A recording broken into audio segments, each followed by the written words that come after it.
இந்த design edit பண்ணுறதுக்கு நான் என்ன பண்ணுறேன் அப்படின்னா, எலமெண்ட்ஸில் போயிட்டு கர்வ் செக் பண்ணுறேன். ஸோ கர்வ் எனக்கு செட் ஆகல அப்படின்னு சொல்லிட்டு செமி சர்க்கிள் எடுத்துக்கிறேன். ஸோ உங்களுக்கு கர்வ் ஓகே அப்படின்னா நீங்க கர்வ் யூஸ் பண்ணுங்க. இல்ல அப்படின்னா கீழ வர்ற அந்த கர்வுக்கு நீங்க செமி சர்க்கிள் கூட யூஸ் பண்ணிக்கலாம். ஸோ நான் அத வந்து டபுள் லைன் எடுத்துக்கிட்டு, அதுக்கு பக்கத்துல வந்து பார்த்தீங்க அப்படின்னா ரவுண்ட் இருக்கு. ஸோ சர்க்கிள் ஷேப் எடுத்து நான் எல்லா இடத்துலயும் ஃபிக்ஸ் பண்ணிக்கிறேன். ஸோ நீங்க இத அப்படியே வந்து டூப்ளிகேட் பண்ணீங்க அப்படின்னா, சேம் சைஸ்ல அப்படியே இன்னொரு இடத்துல வந்துரும். ஸோ அதுக்கு மேல வந்து பார்த்தீங்க அப்படின்னா, லைன் ஷேப் இருக்கு. ஸோ 2, 2 பார்டரா இருக்கிறதுனால நான் என்ன பண்றேன் அப்படின்னா, எங்கெங்கலாம் லைன் இருக்கோ அங்கலாம் வந்து என்னோட டபுள் பார்டர் லைன் வந்து நான் அப்ளை பண்ணிக்கிறேன். அடுத்து அந்த லைனுக்கு மேல வந்து பார்த்தீங்க, சர்க்கிளா இருக்கு. ஸோ சர்க்கிள் எலிமெண்ட்ட எடுத்து நான் அப்படியே அந்த சைட் ஃபுல்லா நான் ஃபிக்ஸ் பண்ணிக்கிறேன். அண்ட் அதுக்கும் மேல வந்து பார்த்தீங்க அப்படின்னா, திலகம் ஷேப் இருக்கு. ஸோ நீங்க ட்ராப் அப்படின்னு சொல்லிட்டு தேடுனீங்க அப்படின்னா, அந்த எலிமெண்ட்ஸ் வந்து கிடைக்கும். ஸோ நான் இத அப்படியே வந்து ஃபிக்ஸ் பண்ணிக்கிறேன்.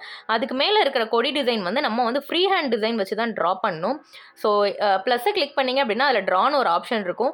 ஸோ அத டச் பண்ணி நீங்க இந்த கொடி டிசைன ஃபுல்லா நீங்க ட்ரா பண்ணிக்கலாம். பக்கத்துல இருக்க லீஃப்க்கு நம்ம லீஃப்ங்கிற ஒரு எலமெண்ட்ஸை எடுத்து அதை இதில் ஃபிக்ஸ் பண்ணி இந்த இமேஜை வந்து நம்ம வந்து முடிச்சுக்கலாம். வந்து இதில் போட்டிருக்க மாதிரி பீட் ஒர்க் கொடுத்துருக்கிறதுனால டபுள் ஃபில்லிங் போட்டிருக்கேன். ஸோ உங்களுக்கு சிங்கிளாக வேணும் அப்படின்னா நீங்கள் சிங்கிளாக கூட இந்த கொடி டிசைனை வரைஞ்சிக்கலாம். இதில் டபுளாக கொடுத்துருக்கிறதுனால நான் வந்து டபுள் லேயர் போட்டு பீட்லோடங்கிறதுனால டபுள் லேயர் போட்டு நான் வரைஞ்சிருக்கேன். என்ன பண்ணுறோம்னா ஒன் சைடு வரைஞ்சிட்டு அது எல்லாத்தையும் செலக்ட் பண்ணி குரூப் பண்ணி அதை டவுன்லோட் பண்ணிவிட்டு அதுக்கப்புறமா அதை திரும்ப இம்போர்ட் பண்ணி இதில் வந்து நான் இந்த லெஃப்ட் சைடுக்கும் ஃபிக்ஸ் பண்ணிக்கிறேன். பாருங்க சிம்பிள் அண்ட் கிராண்டான ஒரு அழகான ஹேண்ட் டிசைன் வந்து ரெடி ஆயிடுச்சு. இந்த வீடியோ உங்களுக்கு பிடிச்சிருந்தது அப்படின்னா லைக் பண்ணிக்கோங்க. சேனலை மறக்காம சப்ஸ்கிரைப் பண்ணிக்கோங்க. நிறைய கேன்வா டியூட்டோரியல்ஸ் வந்துட்டே இருக்கு.